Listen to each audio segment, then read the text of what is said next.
नमस्कार। आज के इस एक्सप्लेनर में एक बहुत ही शानदार और इम्पॉर्टेंट सरकारी जॉब अपॉर्चुनिटी को डिकोड किया जाएगा। हम बात कर रहे हैं Bihar police sub inspector services commission यानी बीपीएसएससी की 2026 assistant sub inspector technical recruitment के बारे में। इंजीनियरिंग में डिप्लोमा हासिल कर चुके कैंडिडेट्स के लिए बिहार पुलिस में करियर शुरू करने का ये सच में एक गोल्डन चांस है। आज के समय में पुलिस डिपार्टमेंट में टेक्निकल रोल्स की डिमांड तेजी से बढ़ रही है और ये भर्ती उसी दिशा में एक बड़ा और महत्वपूर्ण कदम है। आज के इस एक्सप्लेनर का एजेंडा बिल्कुल क्लियर है। सबसे पहले पोजीशन और कुल वैकेंसीज पर बात होगी, फिर एलिजिबिलिटी, सिलेक्शन प्रोसेस, कुछ जरूरी तारीखें और अंत में एप्लीकेशन गाइडलाइंस को कवर किया जाएगा। तो चलिए बिना किसी देरी के शुरू करते हैं। बढ़ते हैं सेक्शन 1 की तरफ, पोजीशन और वैकेंसी ओवरव्यू। बीपीएससी राज्य स्तर की एक बेहद प्रतिष्ठित संस्था है और बिहार पुलिस के अंदर असिस्टेंट सब इंस्पेक्टर का ये पद सिर्फ एक नौकरी नहीं है, बल्कि ये एक बहुत बड़ा सम्मान और जिम्मेदारी है। आप स्क्रीन पर जो नंबर है 22, ये बड़ा दिलचस्प है। इस साल असिस्टेंट सब इंस्पेक्टर टेक्निकल के पद के लिए एग्जैक्टली 22 वैकेंसीज निकाली गई हैं। पहली नज़र में ये नंबर शायद थोड़ा छोटा लगे, राइट? लेकिन ये समझना जरूरी है कि ये एक हाईली स्पेशलाइज्ड टेक्निकल रोल है। इसका सीधा मतलब ये है कि यहाँ कंपटीशन सिर्फ उन गिने चुने लोगों के बीच होगा जिनके पास सॉलिड टेक्निकल बैकग्राउंड है। और सबसे अट्रैक्ट करने वाली बात क्या है? वो है लेवल 5 पे स्केल। सिलेक्शन के बाद कैंडिडेट्स को इस हाईली कंपेटिटिव रेम्यूनरेशन बैंड में रखा जाएगा। बिहार पुलिस में एक टेक्निकल अधिकारी के रूप में ये शानदार पे स्केल और सरकारी सुविधाएं मिलना इसे एक ब्रिलियंट करियर मूव बनाता है। अब आते हैं सेक्शन 2 पर, एलिजिबिलिटी और क्वालिफिकेशंस। इस मौके का फायदा उठाने के लिए एग्जैक्टली क्या पढ़ाई और उम्र चाहिए, आइए देखते हैं। इस विशिष्ट पद के लिए कुछ स्पेसिफिक टेक्निकल डिसिप्लिन्स ही मांगे गए हैं। किसी मान्यता प्राप्त संस्थान से इन 4 में से किसी एक क्षेत्र में डिप्लोमा होना एकदम कंपलसरी है। Electronics and communication engineering, electronics and telecommunication engineering, information technology या फिर इलेक्ट्रिकल एंड इलेक्ट्रॉनिक्स इंजीनियरिंग। याद रहे, इन 4 ब्रांचेस के अलावा कोई भी दूसरी ब्रांच यहां मान्य नहीं होगी। और हाँ, सिर्फ डिप्लोमा होना ही काफी नहीं है, मार्क्स भी मैटर करते हैं। जो कैंडिडेट्स जनरल कैटेगरी में आते हैं उनके लिए डिप्लोमा में कम से कम 50% मार्क्स हासिल करना अनिवार्य है। वहीं एससी और एसटी कैंडिडेट्स के लिए थोड़ी राहत है, उनके लिए न्यूनतम अंकों की सीमा 45% रखी गई है।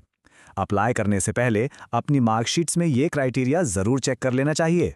एज लिमिट्स को भी ध्यान से समझना जरूरी है। न्यूनतम आयु सभी के लिए 21 वर्ष है, लेकिन अधिकतम आयु कैटेगरी के हिसाब से अलग अलग है। अनरिजर्व्ड श्रेणी के पुरुषों के लिए अधिकतम आयु 37 वर्ष, अनरिजर्व्ड महिलाओं और ओबीसी के लिए 40 वर्ष और एससी एसटी कैंडिडेट्स के लिए 42 वर्ष तय की गई है। एक और बहुत इंपॉर्टेंट पॉइंट, जो सरकारी कर्मचारी कम से कम 3 साल की सर्विस पूरी कर चुके हैं उन्हें आयु सीमा में सीधे 5 साल का एक्स्ट्रा रिलैक्सेशन मिलेगा। चलिए अब तीसरे सेक्शन की बात करते हैं, द सिलेक्शन प्रोसेस। योग्यता तो मैच हो गई, पर इस पोजीशन तक पहुंचना कैसे है? सिलेक्शन प्रोसेस को 5 स्पष्ट और पारदर्शी स्टेजेस में बांटा गया है। सबसे पहले एक प्रिलिमिनरी रिटन एग्जाम होगा। इसे क्लियर करने वाले मेन रिटन एग्जाम में बैठेंगे। तीसरा पड़ाव ग्राउंड पर होगा, फिजिकल एफिशिएंसी टेस्ट और फिजिकल स्टैंडर्ड टेस्ट। आखिर पुलिस की जॉब है तो फिटनेस तो टेस्ट होगी ही। चौथा स्टेज है मेडिकल एग्जामिनेशन और आखिर में डॉक्यूमेंट वेरिफिकेशन, ताकि सभी सर्टिफिकेट्स की सत्यता जांची जा सके। सेक्शन 4 की डेट्स एंड फीस। एग्जाम की तैयारी के साथ साथ इन लॉजिस्टिक डिटेल्स और सख्त डेडलाइंस को मिस नहीं करना है। ऑनलाइन एप्लीकेशन 21 मई 2026 से शुरू होगी और फॉर्म भरने की आखिरी तारीख 21 जून 2026 है। पूरे 1 महीने का विंडो है, लेकिन यहाँ एक बहुत बड़ा कैच है जिस पर खास ध्यान देना है। आयु की गणना की कट ऑफ डेट 1 अगस्त 2025 रखी गई है। मतलब उम्र का निर्धारण फॉर्म भरने की तारीख से नहीं, बल्कि 1 अगस्त 2025 के आधार पर ही किया जाएगा। जहां तक एप्लीकेशन फीस का सवाल है, तो प्रोसेस को बहुत ही सिंपल और सुलभ रखा गया है। सभी श्रेणियों के लिए एक समान फ्लैट फीस है, मात्र 100 रुपये। किसी भी कैटेगरी को कोई अतिरिक्त भुगतान नहीं करना है और ये फीस पूरी तरह से ऑनलाइन माध्यम से ही पे करनी है।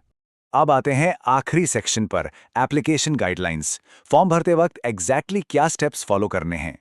स्टेप्स एकदम स्ट्रिक्ट हैं। एप्लीकेशन सिर्फ और सिर्फ ऑनलाइन मोड में ऑफिशियल वेबसाइट bpsc.bihar.gov.in के माध्यम से ही एक्सेप्ट की जाएगी। ऑफलाइन या पोस्ट से भेजे गए फॉर्म्स तुरंत रिजेक्ट हो जाएंगे।